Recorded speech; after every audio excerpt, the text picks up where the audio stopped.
अऊज़ुबिल्लाहि मिनश्शैतानिर्रजीम बिस्मिल्लाहिर्रहमानिर्रहीम। उभरता सितारा के प्लेटफॉर्म से हम आपको अपने चैनल पर खुशामदीद कहते हैं। मैं हूं आपका होस्ट एचएम खान। मेरे पाकिस्तानियों, उम्मीद है आप लोगों का वक्त बहुत अच्छा गुजर रहा होगा। आज एक नया टॉपिक लेकर आए हैं। टॉपिक जो है रिलेटेड टू बिजनेस है, चाहे बिजनेस ऑनलाइन हो चाहे बिजनेस ऑफलाइन हो। ऑफलाइन या ऑनलाइन बिजनेस के अंदर वो कौन सी क्रिएटिव स्किल्स आपके पास होनी चाहिए, वो कौन सी सॉफ्ट स्किल्स आपके पास होनी चाहिए, हम उसके ऊपर आपसे आज बात करना चाह रहे हैं। 11 दिन होंगे, 11 टिप्स होंगी और tips related to soft skills होंगी, यानी वो सॉफ्ट स्किल्स जो आपको बिजनेस में मददगार साबित हो सकती हैं। ये टोटल 11 स्किल्स हैं। 11 डेज होंगे और 11 स्किल्स होगी, यानी रोजाना आपको एक अदद स्किल्स बताई जाएगी और ये स्किल्स आप में हैं या नहीं है, ये आपने अपने आप को खुद जांचना है, परखना है। अगर आपके पास ये स्किल्स हैं तो आपके बिजनेस में मददगार है। और जो लोग नया बिजनेस करना चाह रहे हैं, चाहे ऑनलाइन हो चाहे ऑफलाइन हो, उनके लिए तो बहुत ही मददगार है। वीडियो बड़ी दिलचस्प है, मुख्तसर वीडियो है। आज हम पहली सॉफ्ट स्किल के ऊपर बात करना चाहेंगे, एक इंट्रो देंगे आपको, उससे आपको आइडिया हो जाएगा और आने वाले दिनों में हम आपको ये 11 स्किल्स बताएंगे। आपने वीडियो के साथ भी जुड़े रहना है, आपने चैनल के साथ भी जुड़े रहना है। अगर आप नए आए हमारे चैनल पे तो सब्सक्राइब लाजमी करें, वीडियो पे कमेंट करें और ईमेल सेक्शन पे जाके हमें ईमेल करें। जी, सॉफ्ट स्किल्स में हमारा जो पहला टॉपिक होगा और जो पहली स्किल होगी वो होगी क्रिएटिविटी। देखें, किसी भी बिजनेस के लिए क्रिएटिविटी की अहमियत सबसे ज्यादा इंपॉर्टेंट है। क्रिएटिव को इसलिए हमने नंबर 1 दिया है। क्रिएटिविटी बेसिकली होती क्या है, ये खुदादाद सलाहियत भी होती है और बाज औकात ये सलाहियत जो है आपको काम के दौरान भी मिल जाती है। डिपेंड ये करता है इस क्रिएटिविटी का आपने इस्तेमाल राइटली करना है या रॉन्ग करना है। राइटली करेंगे तो अल्टीमेटली वो आपके बिजनेस में मददगार साबित होगी, रॉन्गली करेंगे तो वो आपके लिए भी नुकसानदेह होगी और आपका बिजनेस को तो वो ऐसी भी नुकसान पहुंचा ही देगी। क्रिएटिविटी अगर आप अपनी इस्तेमाल करेंगे आपके बिजनेस को एडवांटेज होगा। क्रिएटिविटी में आपने खुद क्रिएटिव आइडियाज लेकर आने हैं और डिजाइनिंग भी खुद करनी है। ये बहुत बेहतर होता है आपके लिए। जैसे आप एक बिल्डिंग बनाते हैं, आर्किटेक्चर की मदद ले ली आपने, डिजाइन उसका बनवा लिया, अब उसको इंप्लीमेंट आपने करना है। मैं जैसे इसकी एग्जांपल देता हूं आपको। ऑफलाइन बिजनेस के अंदर आप चाहे कोई काम करना चाह रहे हैं या काम कर रहे हैं, आइडियाज आपके अपने हैं। इसमें आपने किसी से मदद नहीं ली या किसी से पूछा नहीं है आया मैं ये काम करूं या ना करूं, या उस आइडियाज को आप आगे लेके चलना चाह रहे हैं। आपने अगर उसके ऊपर खुद काम किया हुआ है तो वो काम कामयाब है। लेकिन अगर आपने किसी के कहने के ऊपर काम किया है, चाहे उसकी ब्रांडिंग हो, चाहे उसकी सेल्स हायरिंग हो, या उसकी सेल्स इंप्लीमेंटेशन हो, या टेरिटरी डेवलपमेंट प्लान हो, तो याद रखिएगा उसमें प्रॉब्लम आएगी। क्यों? एक तो ये कि आपने किसी और से आइडिया लिया हुआ है या किसी और का आइडिया चुराया हुआ है। अक्सर लोग ये काम करते होते हैं कि किसी की भी आइडिया को कॉपी करते हुए आगे लेके चलते हैं। जस्ट लाइक दैट आजकल मैं बहुत सारी ये मिसालें देख रहा हूं कि क्रिएटिविटी हमारे अंदर खत्म हो चुकी है। हम दूसरे लोगों को फॉलो कर रहे होते हैं कि यार इसका ब्रांड जो है ना वो चलने की वजह ये बड़ा खूबसूरत लगता है, यार इसके ब्रांड की जो कलरिंग है बड़ी जबरदस्त है, इसके ब्रांड में जो लिखा हुआ है ये बेहतर है, अगर मैं भी ये लिखूं तो मैं कामयाब हो जाऊंगा।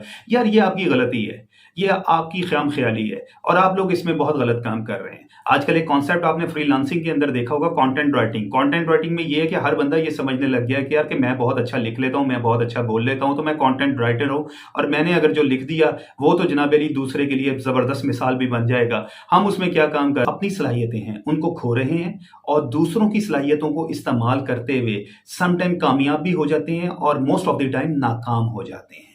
वजूहात ये हैं, काम आपका है, ब्रांड आपका है, आप उसमें अगर क्रिएटिव आइडियाज लेकर आएंगे तो वो आपकी कामयाबी का सबब बनेगा। बानिस्बत ये दूसरों का आइडियाज कॉपी करके लेकर आएंगे या दूसरों के आइडियाज को फॉलो करते हुए हम लेके चलेंगे तो अल्टीमेटली कल को इल्जाम हम उनके ऊपर लगाएंगे। ये मल्टीनेशनल कंपनियां क्यों काम, ये इसलिए कामयाब हैं, इन्होंने इसका प्रॉपर एक थिंक टैंक बनाया हुआ है, इसके डिपार्टमेंट बनाए हुए हैं। R&D डिपार्टमेंट है जो रिसर्च करके उनको दे रहा होता है। उसके बाद उनका जो सेल्स डिपार्टमेंट और मार्केटिंग डिपार्टमेंट आपस में बिल्कुल साथ एक दूसरे को लेके चल रहा होता है। उधर मार्केटिंग वाले पुश कर रहे होते हैं प्रोडक्ट को, सेल्स वाले उसको फैला रहे होते हैं। इसी तरह मार्केटिंग वालों के साथ एक मर्चेंडाइजिंग टीम या मर्चेंडाइजिंग एफर्ट साथ मौजूद होती हैं, और इसी तरह सेल्स वाले जो हैं वो R&D डिपार्टमेंट को वीकली फीडबैक भी दे रहे होते हैं, और R&D डिपार्टमेंट भी उनको कंपेटिटिव एनालिसिस करके दे रहा होता है, मार्केटिंग एनालिसिस करके दे रहा होता है। जब थिंक टैंक प्रॉपर पूरा बैठता है तो फिर प्रोडक्शन वाले जो हैं वो भी उसको प्रॉपर फॉलो अप दे रहे हो। ऑफलाइन में अगर बात करें तो फ्रीलांसिंग भी जो हम लोग कर रहे हैं, फ्रीलांसिंग में हम ये देख रहे हैं कि हम इन्फ्लुएंसर की तरफ जा रहे हैं। यार ये जो बात कर रहा है इसको फॉलो कर लो, यार ऐसा करो कि अगर फेक कोई काम कर लो तो उसमें हमें ज्यादा रिवॉर्ड मिलेगा, क्योंकि हमारा जो कंटेंट है वो बड़ा अच्छा नजर आएगा, लोग उसको देखेंगे, यार ये तो बड़ा जबरदस्त है। यार ये हम गलत कर रहे हैं, हमें कंटेंट अपना बनाना चाहिए। हमें अगर अपनी जाती क्रिएटिविटी हो, हमारा अपना दिमाग हो, तो यार क्यों नहीं हम कामयाब होंगे। हम डेफिनेटली कामयाब होंगे और हम कामयाब हो भी सकते हैं, लेकिन आइडियाज हमारे अपने हों, किसी और के नहीं हो, या ना किसी के चुराए हुए हों। हाँ, अगर आपने एक थिंक टैंक बनाया हुआ है, आपने प्रॉपर टीम की हुई है, डिपार्टमेंट बनाए हुए हैं, तो फिर ठीक है आप डिपार्टमेंट के थ्रू काम कर लें। लेकिन मैं हमेशा हर बंदे को कहता हूं, चाहे मैन्युफैक्चरिंग हो, चाहे आप ऑनलाइन काम कर रहे हो, घर बैठ के काम कर रहे हो, या प्रॉपरली थिंक टैंक जो है आप खुद दें। कंटेंट आपका अपना होना चाहिए, काम आपका अपना होना चाहिए, उसकी डिजाइनिंग से लेके इंप्लीमेंटेशन तक, इवन उनके मार्केटिंग सेलिंग तक कंटेंट आपका अपना हो। कंटेंट का मतलब ये नहीं होगा कि बस जैसे लिख दिया और इंप्लीमेंट कर दिया, नहीं, इसको साथ लेके चलना है, प्रोडक्ट को पुश भी करना है। सर्विसेज प्रोवाइड कर रहे हैं तो याद रखिएगा, सर्विसेज में आपका ये हरफ आखिर नहीं है कि आज आपके पास क्लाइंट आ गया है तो कल को वही 4 बंदे और भेज देगा। अगर आपका कंटेंट अपना है, क्रिएटिविटी अपनी है, अपनी ब्रांडिंग आपने की हुई है, अपनी सर्विसेज को आप आगे फैला रहे हैं, जरूरी नहीं है कि आप एक ऐसी जगह पे बैठे हैं जहां कस्टमर का जो एम्फसाइज है बहुत ज्यादा है, उधर आना जाना बहुत ज्यादा लगा हुआ है, सोशल मीडिया के ऊपर आप लोग बहुत अच्छे तरीके से छाए हुए हैं, सब चीजें अच्छी हैं। अल्टीमेटली कंटेंट अच्छा है, क्रिएटिविटी है, खूबसूरत है, दिखता है। याद रखिए, पाकिस्तान में जो दिखता है वो बिकता है, और वो वाकई बिकता है। अपने ऊपर अप्लाई करके देख लें, घर से कुछ और सोच के निकलते हैं, लेकिन प्रोडक्ट को जब परचेज करने जाते हैं तो कुछ और ले आते हैं। क्यों? जो दिखा है वो बिका है।